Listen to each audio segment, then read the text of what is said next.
Hello दोस्तों। तो आज हम इस वीडियो में एक्सरसाइज 4.2 यानी कि क्वाड्रेटिक इक्वेशन की 4.2 एक्सरसाइज के 3 के बाद वाले क्वेश्चंस को सॉल्व करेंगे, क्योंकि इससे पहले वाली वीडियो में हमने 1 और 2 क्वेश्चंस को सॉल्व किया था। अगर आप लोगों ने ये वाली वीडियो नहीं देखी है तो कोई दिक्कत नहीं है, इसकी लिंक मैं डिस्क्रिप्शन में दे दूंगा, वहाँ से जाकर आप इस वीडियो को डायरेक्ट देख सकते हैं। उसके बाद इन क्वेश्चन को सॉल्व करना, ठीक है। तो चलिए शुरू करते हैं हम इस एक्सरसाइज 4.2 का। क्वेश्चन नंबर हमारा कौन सा है? थर्ड में क्या दिया है? Find two numbers whose sum is 27 and product is 182। यानी कि हमें ऐसे नंबर्स देखना है दो जिनका सम हमें दिया है 27 और प्रोडक्ट दिया है हमें 182। तो हम क्या करेंगे, सबसे पहले एज्यूम करेंगे। तो यहाँ पे लिखते हैं let the first number P x. ठीक है, हमने एक नंबर मान लिया है एक्स। अब सेकंड नंबर हमारा क्या होगा? सेकंड नंबर होगा हमारा 27 माइनस एक्स। वो कैसे होगा? क्योंकि यहाँ पे साफ दिया है कि उनका सम हमें दिया है 27। तो एक नंबर तो हमें मिल गया, तो दूसरा नंबर हमें निकालना है। तो हम निकाल सकते हैं कि पहला एक्स है और दूसरा क्या हुआ? 27 माइनस एक्स। चलिए छोड़ो, इसको एक एग्जाम्पल से समझते हैं। मानो हमारे पास दो नंबर्स का सम दिया है 10, ठीक है, और एक नंबर मिल गया है हमें 5 नहीं, इसको 6 मानते हैं। तो दूसरा नंबर क्या होगा हमारा? 10 माइनस 6। तो उसी प्रकार यहाँ पे दूसरा नंबर हमारा हो जाएगा 27 माइनस एक्स। तो यहाँ पे लिखते हैं सेकेंड नंबर इक्वल टू होगा हमारा 27 माइनस एक्स। हमारा सेकेंड नंबर हो जाएगा 27 माइनस एक्स। और साथ ही साथ हमें दिया है कि उन दोनों नंबर्स का प्रोडक्ट हमें 180 दिया हुआ है। तो यहाँ से हम लिख सकते हैं it is given that product of these numbers is, product of these numbers में क्या दिया है? 182 दिया है। तो x इंटू, तो यहाँ पे हम लिखते हैं x into 27 minus x equal to में 182। इन दोनों का प्रोडक्ट हमें 182 दिया है, तो हमने यहाँ पे 182 लिख दिया। अब इसको हम अंदर मल्टीप्लाई करते हैं तो हमें मिलेगा 27x minus x square equal to 182। हम इन दोनों टर्म को उधर ले जाएंगे तो हमें इधर मिलेगा 0, और उधर ये एक्स स्क्वायर माइनस का है इधर, तो उधर जाते ही हो जाएगा प्लस का, और ये हो जाएगा हमारा माइनस का 27x, और 182 हमारा एज इट इज़। ठीक है, हम क्या करेंगे, इसको एक बार पलट के रख लेंगे ताकि देखने में हमें अच्छा लगे। तो यहाँ से x square minus 27x plus 182 equal to 0। ये आ गई हमारी क्वाड्रेटिक इक्वेशन। यहाँ से हम सॉल्व करके पता कर पाएंगे कि हमारे वो नंबर्स क्या हैं, फर्स्ट एंड सेकंड। ठीक है, तो अब हम इसको सॉल्व करते हैं। इसको सॉल्व हम कैसे करते थे कि यहाँ पे एक्स स्क्वायर का जो कोफिशिएंट होता था उसका हम मल्टीप्लाई करते थे कांस्टेंट टर्म में। ठीक है, तो यहाँ पे कांस्टेंट टर्म हमारा 182 और कोफिशिएंट है हमारा 1, तो इसका मल्टीप्लाई हो जाएगा हमारा क्या? 182। फिर इस 182 का, यानी कि इस मल्टीप्लाई का हमें क्या करना होता था? फैक्टर करना होता था। तो यहाँ पे फैक्टर करते हैं, ये हो जाएगा हमारा 91, फिर हो जाएगा हमारा 13, फिर ये 13 से 1। और फिर क्या करते थे हम? इनके फैक्टर्स से, इनके फैक्टर्स का मल्टीप्लाई करके हमें जोड़ या घटाकर इसको लाना होता था, यानी 27 को लाना होता था। तो हम क्या करते हैं, सबसे पहले इसका मल्टीप्लाई करते हैं और इसको एज इट इज़ रहने देते हैं। तो 7 2 जा 14, और 14 में प्लस 13 करके देखते हैं हमें क्या मिलता है। तो हमें 27 मिल जाएगा। तो हम यहाँ से देख सकते हैं कि 14 प्लस 13, तो इस जगह पर हम लिख देंगे 14 प्लस 13। तो यहाँ पर लिखेंगे x square minus 14x minus 13x plus 182 equal to 0। क्योंकि इसको हम कैलकुलेट करेंगे तो हमें यही मिलेगा, क्योंकि माइनस माइनस हमारा होता है प्लस, इसलिए हमने दोनों के आगे माइनस का साइन लगा दिया है। अब हम क्या करते हैं, x को लेते हैं कॉमन। तो यहाँ से हमें x माइनस 14 बचेगा, और यहाँ से हम लेंगे माइनस का 13 कॉमन। तो ये तो हो जाएगा हमारा प्लस का, और ये हो जाएगा फिर माइनस का 14 इक्वल टू 0। अब इन दोनों से हम x माइनस 14 को कॉमन लेते हैं फिर से। तो x माइनस 14 हमने लिया कॉमन, यहाँ पे बचेगा हमारा x माइनस 13 और इक्वल टू में 0। ठीक है, अब हम एक बार इसको 0 रखेंगे और एक बार इसको 0। तो x माइनस 14 को एक बार हमने 0 रखा, और x माइनस 13 को एक बार हमने 0 रखा। तो यहाँ से हमें x इक्वल टू मिलेगा 14, और यहाँ से हमें x इक्वल टू मिलेगा 13। ठीक है, यहाँ से हमें दो वैल्यू मिलेगी x की, 14 एंड 13। हमें दो ही निकालनी थी। क्वेश्चन में क्या निकालना था? Two numbers, find two numbers whose sum is 27, यानी हमें 2 नंबर्स निकालने थे, तो 2 नंबर्स हमारे आ चुके हैं 13 एंड 14। तो यहाँ पे लिखते हैं हैंस 2 नंबर्स आर 13, 14। ठीक है, हमारे वो 2 नंबर्स हैं 13 और 14। तो ये हो गया हमारा थर्ड क्वेश्चन का आंसर। अब हम देखते हैं इसका नेक्स्ट क्या है। नेक्स्ट दिया है हमें फोर्थ क्या दिया है, find 2 consecutive positive integers sum of whose square is 365। हमें क्या करना है, कॉन्जिक्यूटिव पॉजिटिव इंटीजर फाइंड करना है 2 जिनके स्क्वायर का सम हमें दिया है 365। तो सबसे पहले हमें पता होना चाहिए कि कॉन्जिक्यूटिव का मतलब क्या होता है। कॉन्जिक्यूटिव का मतलब होता है लगातार। क्या होता है, लगातार, यानी कि एक के बाद एक, जस्ट उसके बाद, या तो कह सकते हैं कि उनका डिफरेंस 1 होना चाहिए। तो एग्जांपल के लिए लेते हैं हम, पहला मान लिया हमने 17 और इसके बाद वो जस्ट कौन सा आता है 18। तो ये हो गए हमारे क्या, कॉन्जिक्यूटिव इंटीजर। इनका डिफरेंस हमें क्या मिलेगा, 1 मिलेगा, यानी लगातार आना चाहिए। अगर हम लेते हैं 6 तो उसके बाद जस्ट हमारा क्या आता है 7। तो ऐसे नंबर्स को बोलते हैं हम क्या, कॉन्जिक्यूटिव इंटीजर्स। ठीक है, तो हम एज्यूम कर लेंगे सबसे पहला हमारा क्या होगा, let the first consecutive integer be x. ठीक है, हमने पहला कॉन्जिक्यूटिव इंटीजर माना है x and second be x plus 1। Second क्या हो जाएगा हमारा, x प्लस 1 हो जाएगा, क्योंकि हमने यहाँ पे देखा था 17 प्लस 1 कर दो तो 18 हो रहा है, यानी कि इससे जस्ट एक ज़्यादा होता है हमारा सेकंड नंबर, इसीलिए इनको हम कहते हैं कॉन्जिक्यूटिव इंटीजर्स। तो हमने 2 कॉन्जिक्यूटिव इंटीजर्स को तो निकाल लिया है। अब हमें क्या दिया है क्वेश्चन में, फिर से देख लेते हैं, whose sum of whose square is 365, यानी कि इनके स्क्वायर का सम हमें क्या दिया है, 365 दिया है। ठीक है, तो यहाँ पे हम लिखते हैं, it is given that sum of square of these integer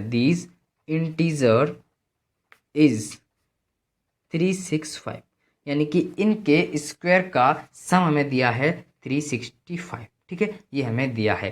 तो हम यहाँ से कह सकते हैं कि x square plus x plus 1 का होल स्क्वायर हमें क्या मिलेगा, 365, क्योंकि ये क्वेश्चन में हमें पहले से गिवन है कि इन दोनों के स्क्वायर का सम हमें 365 दिया है। तो इन दोनों को हम एक बार सॉल्व करते हैं, तो ये तो हमारा एज इट इज़ रहेगा और ये हो जाएगा हमारा ए प्लस बी का whole square. A plus b का होल स्क्वायर क्या होता है, a square plus 2ab plus b square. तो यहाँ से हमें एक्स स्क्वायर प्लस 2ab यानी कि 2x हो जाएगा प्लस 1 यानी कि b का स्क्वायर 1, क्योंकि 1 का स्क्वायर हमारा 1 ही होता है, और इक्वल टू में बचा हमारा 365।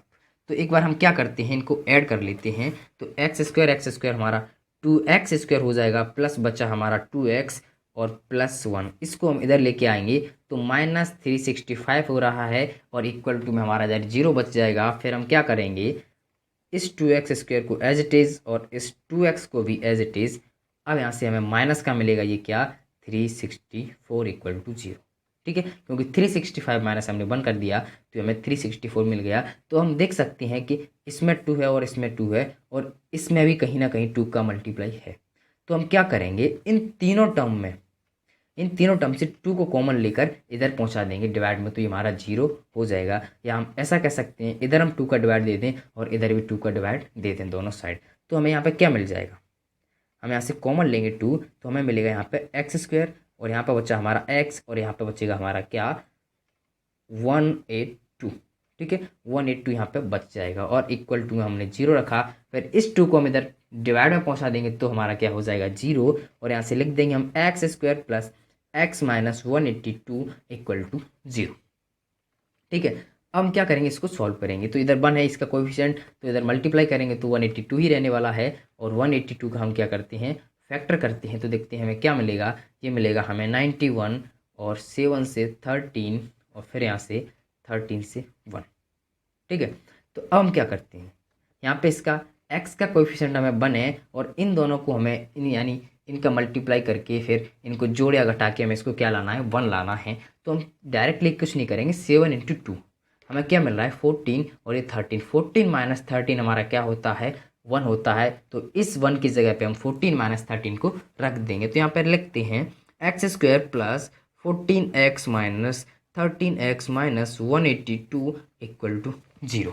ठीक है, फिर हम इन दोनों से x को लेते हैं कॉमन और यहाँ पे बचा हमारा x एक और यहाँ पे बचा हमारा 14। फिर यहाँ से हम लेंगे माइनस 13 को कॉमन ताकि हमें यहाँ से x प्लस 14 मिल जाए और इक्वल टू में 0। अब हम इस x प्लस 14 को दोनों साइड से कॉमन लेते हैं तो हमें x प्लस 14 हमने लिया कॉमन और इधर बचेगा हमारा x और यहाँ पे बचा माइनस 13 इक्वल टू में 0।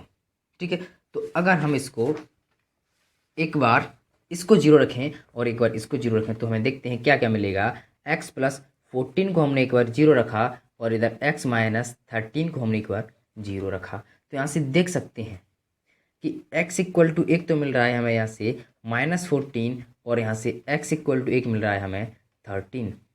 तो यहाँ से हम एक ही वैल्यू को लेंगे, यानी कि इस वैल्यू को हम नहीं लेंगे, x इक्वल टू -14 को नहीं लेंगे और x इक्वल टू 13 को लेंगे, क्योंकि हमें क्वेश्चन में सबसे पहले ही कहा है कि टू कॉन्जिक्यूटिव पॉजिटिव इंटीजर, यानी कि वो पॉजिटिव इंटीजर हैं बट हमारा x यहाँ पे क्या आ रहा है नेगेटिव। तो यहाँ पे हम लिख देंगे x is a positive integer. ठीक है, x is a positive integer, x हमारा क्या है एक पॉजिटिव इंटीजर है। तो यहाँ पे फिर से लिखेंगे therefore x can only be 13। ठीक है, हमारा x 13 हो सकता है बट -14 नहीं, क्योंकि ये हमारा पॉजिटिव इंटीजर है। तो हमारा x तो आ गया। अब इसका हमें नेक्स्ट कॉन्जिक्यूटिव पॉजिटिव इंटीजर निकालना है, तो उसके लिए हम क्या करेंगे जस्ट 13 में प्लस कर देंगे। तो यहाँ पे लिखते हैं therefore two consecutive positive integer are 13 and 13 plus 1, यानी कि जिसको हम कह सकते हैं 14। ठीक है, तो 13 एंड 14 हमारे क्या हैं कॉन्जिक्यूटिव पॉजिटिव इंटीजर हैं और यही हमारा फाइनल आंसर है इस क्वेश्चन का। तो ठीक है, ये हमारा क्वेश्चन हो चुका है कंप्लीट। अब हम देखते हैं इसका नेक्स्ट क्वेश्चन हमारा है फिफ्थ में क्या दिया है, the altitude of a right triangle is 7 centimetre less than it's base. यानी कि एल्टीट्यूड बोले तो परपेंडिकुलर, हमें दिया है कि परपेंडिकुलर जो है हमारा 7 सेंटीमीटर कम है इसके बेस से। If the hypotenuse is 13 centimetre find the other two side, और हमें हाइपोटेन्यूस दिया है 13 सेंटीमीटर, हमें बेस और परपेंडिकुलर यानी कि एल्टीट्यूड को निकालना है। तो हम इसको भी देख लेते हैं। हमने लिखा फिफ्थ और यहाँ पे सबसे पहले हम एज्यूम करेंगे कि बेस क्या है। तो यहाँ पे लिखते हैं let the base of triangle be x centimetre. हमने ट्राइंगल का बेस क्या माना है x सेंटीमीटर माना है। ठीक है, ये हमने मान लिया। तो अब हमें क्वेश्चन में क्या दिया है, तो एक बार फिर से लिखते हैं यहाँ पे परपेंडिकुलर यानी कि एल्टीट्यूड क्या आ जाएगा हमारा, एल्टीट्यूड ऑफ ट्राइंगल आ जाएगा x -7 सेंटीमीटर, क्योंकि हमें बुक में दिया है पहले से ही कि परपेंडिकुलर हमारा 7 सेंटीमीटर कम है इसकी बेस से। तो ये हो गया हमारा एल्टीट्यूड। अब बात आती है हाइपोटेन्यूस की। तो हाइपोटेन्यूस हमारा क्या होगा, हाइपोटेन्यूस ऑफ ट्रायंगल हमारा दिया है 13 सेंटीमीटर। ठीक है, तो बेस परपेंडिकुलर हाइपोटेन्यूस हमने तीनों चीज़ें निकाल ली हैं। तो अब हमें याद होना चाहिए कि इन तीनों चीज़ों से हमारा कौन सा फॉर्मूला बनता था। इन तीनों चीज़ों से हमारा बनता था पाइथागोरस फॉर्मूला, यानी कि hypotenuse square equal to perpendicular square plus base square. ठीक है, तो एक बार मैं बता देता हूँ कि हाइपोटेन्यूस क्या होता है, परपेंडिकुलर क्या होता है और बेस क्या होता है। तो ये हो गया हमारा एक राइट एंगल ट्रायंगल ABC। ठीक है, और ये है हमारा एक क्या 90 डिग्री एंगल, और यहाँ पे हमारा कोई एंगल दिया है थीटा। ठीक है, तो ये होता है 90 डिग्री के सामने वाली साइड को बोलते हैं हम हाइपोटेन्यूस, यानी कि सबसे बड़ी साइड, यानी कि ट्रायंगल में सबसे बड़ी साइड होगी उसको बोलेंगे हम हाइपोटेन्यूस। और थीटा के जस्ट अपोजिट वाली साइड को हम बोलते हैं परपेंडिकुलर। और थीटा हाइपोटेन्यूस के साथ जिस साइड का मिलकर एंगल बनता है उसको बोलते हैं हम बेस, यानी कि जो साइड हाइपोटेन्यूस के साथ मिलकर एंगल बनाती है थीटा वाला, उसको बोलते हैं हम बेस। ठीक है, तो ये हो गया हमारा राइट ट्रायंगल के बारे में कुछ बेसिक इंट्रोडक्शन। इसको हम सबसे डीपली पढ़ेंगे ट्रिग्नोमेट्री में, हाइपोटेनस बेस परपेंडिकुलर वाले रिलेशंस को। ठीक है, तो अब हम क्या करेंगे, हाइपोटेनस की वैल्यू इसमें रख देंगे 13 का स्क्वायर इक्वल टू परपेंडिकुलर यानी कि एल्टीट्यूड हमारा क्या है x माइनस 7, तो इसको भी हम रख देंगे, और बेस हमने माना था x, इसको भी हमने रख दिया। ठीक है, तो 13 का स्क्वायर होता है हमारा 169 इक्वल टू, इसको हम a minus b whole square से खोल सकते हैं, तो यहाँ पे लिखेंगे x square minus 14x plus 49 plus x square. ठीक है, ये हमारा हो गया। तो इसको हमने कैसे खोला, यानी कि इसकी एक आइडेंटिटी होती थी कि a minus b whole square equal to a square minus 2ab plus b square. ठीक है, तो हमने a है हमारा x और b है हमारा 7। ठीक है, तो हम इस x की जगह पर हमने a रख दिया, यानी कि हाँ इस x की जगह पर हमारा a है और a की जगह हमने x, तो यहाँ पे 2ab यानी कि 2 इंटू ए हमारा क्या है x और b हमारा क्या है 7, तो 2 7 जा 14 हो गया, और 49 यानी कि b का स्क्वायर यानी कि 7 का स्क्वायर 49 हो गया। ठीक है, और ये बचा हमारा एक्स स्क्वायर, हमने उसको एज इट इज रख दिया। तो इस पर बना देते हैं हम बॉक्स, ये हमारा आइडेंटिटी है। तो अब हम क्या करते हैं, इन दोनों को ऐड करते हैं एक्स स्क्वायर को, तो यहाँ पे 169 एज इट इज़, ये हो जाएगा हमारा x square minus 2x square minus 14x plus 49। ठीक है, और इसको हम उधर ले जाएंगे, ये हो जाएगा हमारा साइड 0, तो यहाँ पे फिर से लिखेंगे 2x square minus 14x plus 49 minus 169, और यहाँ से हम देख सकते हैं कि एक बार इसको पलट लेंगे और साथ ही यहाँ से इनको हम घटा लेंगे। ठीक है, तो 2x स्क्वायर माइनस 14x, ठीक है, और 9 माइनस 9 हमारा 0 रहेगा, और 6 माइनस 4 हमारा 2 रहेगा, और बचा हमारा 1 जो हमारा क्या है माइनस का, और इक्वल टू में 0। हमने कुछ नहीं किया है, जस्ट इनको पलट के रख लिया है, LHS को RHS में रख लिया है और RHS को LHS में रख दिया है। ठीक है, तो हम देख सकते हैं कि 2 हमारा क्या है कॉमन मिल रहा है तीनों में, तो हम यहाँ से 2 को कॉमन ले लेंगे ताकि हमें कैलकुलेशन ज़्यादा बड़ी बड़ी नहीं करनी पड़े, सिंपल टर्म मिलेंगे। तो यहाँ से हमें एक्स स्क्वायर बचेगा, और यहाँ पे हमें 2 कॉमन लिया तो 7x बचेगा, और यहाँ पे बचेगा हमें माइनस का 60 इक्वल टू 0। ठीक है, और इस 2 को हम इधर पहुँचा देंगे तो 0 हो जाएगा, क्योंकि डिवाइड में 0 के नीचे आएगा 2, और ये हमारा पूरा टर्म 0 हो जाएगा। तो यहाँ से लिखेंगे x square minus 7x minus 60 equal to 0। अब हम इसको कैसे सॉल्व करते थे, हम इसको सॉल्व करते थे कि कोएफिशिएंट ऑफ एक्स स्क्वायर का मल्टीप्लाई हम करते थे इस कांस्टेंट टर्म में। ठीक है, तो इसका हम इसका करते हैं, तो हमें 1 इंटू 60, यही हो जाएगा हमारा 60, और 60 का फैक्टर करेंगे हम, तो ये मिलेगा हमें 30, इधर 50 आया, फिर यहाँ से 3 5 से 15 और 5 से 1। अब हमें क्या करना होता था, इनसे जोड़ या घटाकर हमें 7 लाना है, तो हम देखते हैं कैसे आएगा।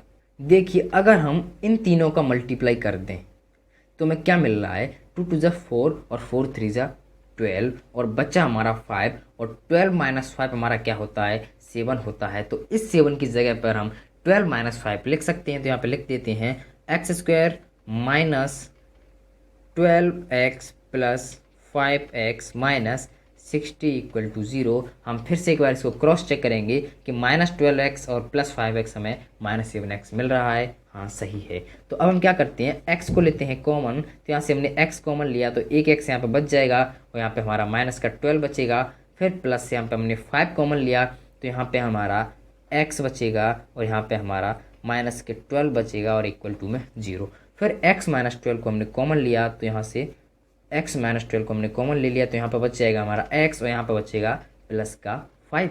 ठीक है, और इक्वल टू में 0। अब हम क्या करेंगे, अब हम एक बार इसको 0 रखेंगे और एक बार इसको 0, तो यहाँ पे देखते हैं x माइनस 12 को हमने एक बार 0 रखा तो हमें क्या मिलेगा, और x प्लस 5 को हमने एक बार 0 रखा हमें तो क्या मिलेगा। तो यहाँ से x की इक्वल टू मिलेगा हमें 12, और यहाँ से x इक्वल टू मिलेगा हमें माइनस 5। ठीक है, तो हमें दिया है कि ये लेंथ ब्रेथ और हाइट, यानी कि किसी भी ट्रायंगल्स की साइड हमारी नेगेटिव में नहीं हो सकती है। क्या आपने सुना है कि ये इतनी लेंथ हमारी माइनस में है, क्या आपने सुना है कि ये लेंथ हमारी -12 है? ऐसा नहीं होता है, लेंथ हमारी कभी निगेटिव नहीं हो सकती है। तो हम यहाँ से x की इस वैल्यू को नहीं लेंगे, हम यहाँ से x की इस वैल्यू को ले लेंगे। तो यहाँ पे लिखेंगे as side can not be negative. ठीक है, साइड हमारी नेगेटिव नहीं हो सकती है। तो यहाँ से फिर लिखेंगे therefore x can only be 12। ठीक है, x हमारी 12 हो सकती है। तो x को हमने माना था बेस, तो हमारा x निकल आया, यानी कि बेस निकल आया है 12। तो यहाँ से हम लिखेंगे देयरफॉर बेस इक्वल टू 12। ठीक है, बेस निकल गया 12। अब हमें क्या निकालना है? एल्टीट्यूड निकालना है। एल्टीट्यूड हमारा क्या दिया था? 7 सेंटीमीटर कम दिया था x से, x -7। ठीक है, ये दिया था हमें एल्टीट्यूड। यहाँ पे देख सकते हैं कि हमने शुरू में यही माना था, altitude of a triangle x -7 centimetre. ठीक है, तो यहाँ से हमने लिखा x -7 और इस x की जगह पर 12, तो यहाँ से हमें x -7 ये मिल गया हमें 5। ठीक है, तो यहाँ से फिर लिखेंगे देयरफॉर एल्टीट्यूड आ गया हमारा 5 सेंटीमीटर। और यूनिट लगाना कभी ना भूलें, नहीं तो आपका 1 या आधा मार्क्स कट जाएगा। ठीक है, तो यहाँ से हमें एल्टीट्यूड और बेस ही निकालना था, हमने इसको निकाल लिया है। अब हम चलेंगे इसके नेक्स्ट क्वेश्चन की तरफ, जो है हमारा 6 और लास्ट क्वेश्चन है इस एक्सरसाइज का, तो इसको हम करते हैं। तो हमें 6 क्वेश्चन क्या दिया है? A cottage industry produce a certain number of pottery article in a day.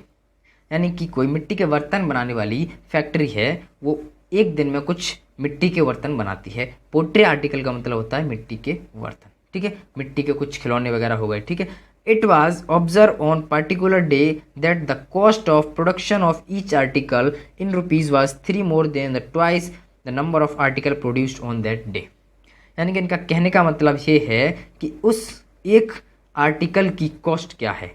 उस एक आर्टिकल की कॉस्ट है नंबर ऑफ आर्टिकल्स, यानी जितने आर्टिकल्स एक दिन में बनेंगे उससे दुगने से 3 ज़्यादा है उसकी कॉस्ट। ठीक है, if the total cost of production on that day was ₹90, यानी कि उस एक दिन की टोटल कॉस्ट क्या है? 90 रुपये है उन आर्टिकल्स को बनाने में। Find the number of articles produced and the cost of each article. हमें क्या करना है? कितने आर्टिकल हमारे प्रोड्यूस हुए उस दिन और उन आर्टिकल्स की कॉस्ट क्या है, यानी कि एक आर्टिकल की हमारी कॉस्ट क्या है। ठीक है, तो चलिए हम इसको सबसे पहले एज्यूम करते हैं कि लेट द नंबर ऑफ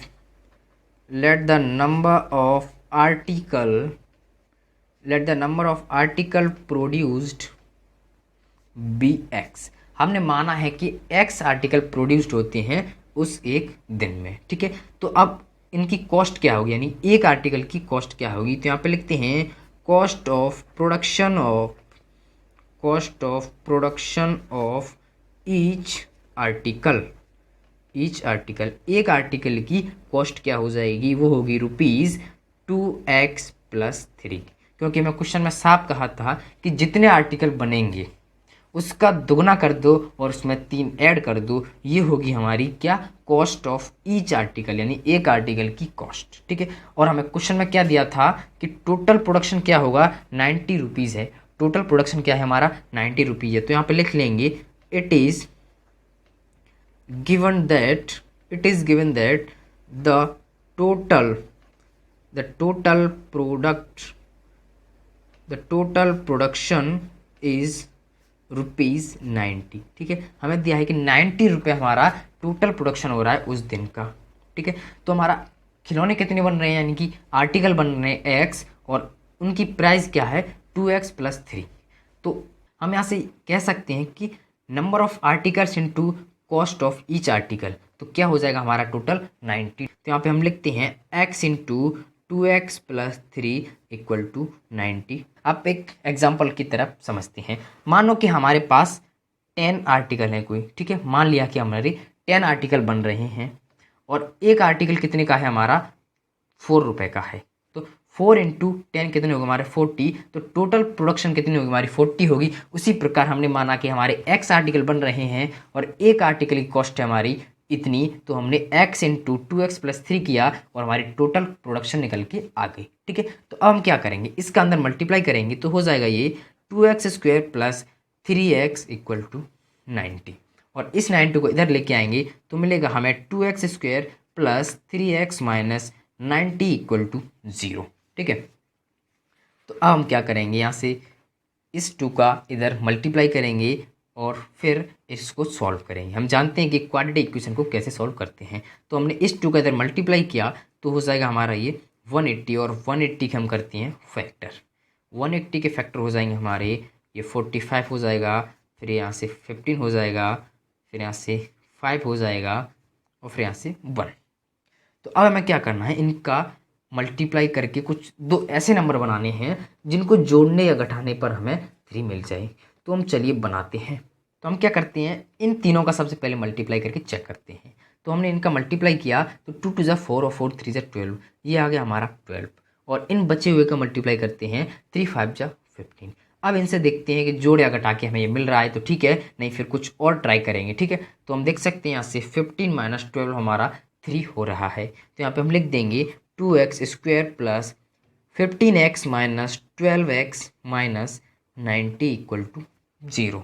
ठीक है, और इन दोनों से अब हम लेते हैं x को कॉमन। तो यहाँ से हमने लिया x कॉमन लिया तो 2x बचा, और यहाँ पे प्लस का 15 बचा। हम यहाँ पे फिर से लेंगे -6 कॉमन, तो यहाँ पे बच जाएगा 2x, और यहाँ पे बचेगा +15 और इक्वल टू 0। ठीक है, तो यहाँ से फिर हम 2x प्लस 15 कॉमन लेंगे दोनों साइड्स, दोनों में से। तो यहाँ से 2x प्लस 15 बचा हमारा इधर, और यहाँ पे बचा हमारा x, और यहाँ पे बचा -6 और इक्वल टू में 0। फिर हम यहाँ पे एक बार इसको 0 रखेंगे और एक बार इसको, तो 2x प्लस 15 को हम एक बार 0 रख देते हैं, और x माइनस 6 को हम एक बार 0 रख देते हैं। ठीक है, ये हमारा अलग है। और फिर यहाँ से देख सकते हैं कि x इक्वल टू इधर मिल जाएगा हमें -15/2, और यहाँ से x इक्वल टू मिलेगा हमें 6। ठीक है, तो हमारी x की वैल्यू 2 निकली है, एक तो -15/2 और एक निकली है 6। तो यहाँ से हमें दिख रहा है कि ये वैल्यू हमारी क्या है, नेगेटिव, और ये हमारी positive.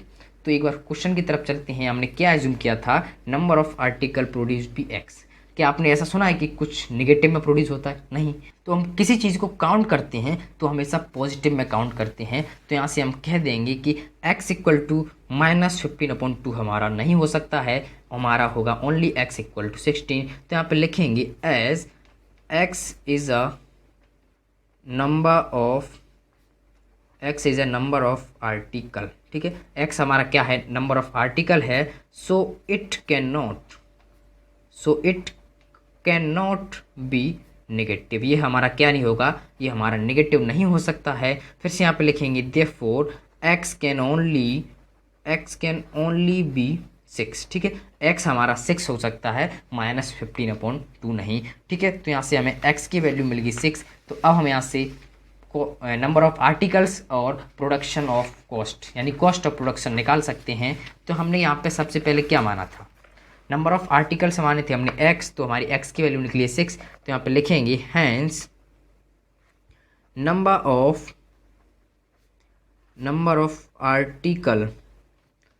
Of article produced equal to 6। ठीक है, 6 आर्टिकल हमारे प्रोड्यूस्ड हुए हैं। अब निकालनी है हमें कॉस्ट ऑफ प्रोडक्शन। तो यहाँ फिर से लिखेंगे cost of production of each article, यानी कि एक आर्टिकल की कॉस्ट ऑफ प्रोडक्शन हमारी क्या है, 2 × x, यानी कि 2 × x। x की वैल्यू हमारी 6 + 3, और यहाँ से 6 × 2 12 + 3, फिर यहाँ से हमारी 15। ठीक है, तो cost of production of each article निकली हमारी 15, और नंबर ऑफ आर्टिकल से हमारे 6। तो हमें इस क्वेश्चन में यही पूछा था। तो अब हमने एक्सरसाइज 4.2 को सही तरीके से कंप्लीट कर लिया है, और इसके आगे हम देखेंगे solution of a quadratic equation by completing the square. ठीक है, ये हम देखेंगे इसके अगली वीडियो में। तो फिर अभी के लिए इतना ही, अब मिलेंगे हम नेक्स्ट वीडियो में, तब तक के लिए बाय बाय।